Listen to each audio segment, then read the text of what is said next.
नमस्कार. विरोधकांना आता कुठलंही काम उरलेलं नाहीये. खोट्या बातम्या पसरवणं, अफवा पसरवणं एवढंच आता त्यांचं काम राहिलेलं आहे.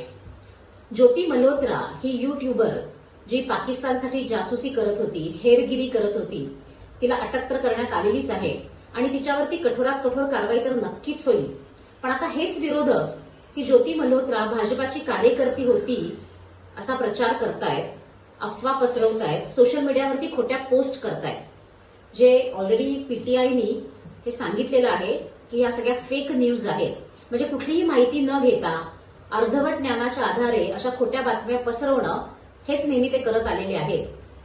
आणि त्यामुळे त्यांना मला हेच सांगायचं आहे की तुम्ही कितीही प्रयत्न केलात तर या देशातली जनता ही सुजाण आहे, त्यांना सगळं कळतं.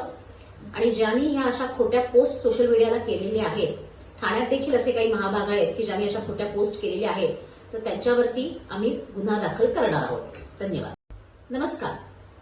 विरोधकांना आता कुठलंही काम उरलेलं नाहीये. खोट्या बातम्या पसरवणं, अफवा पसरवणं एवढंच आता त्यांचं काम राहिलेलं आहे.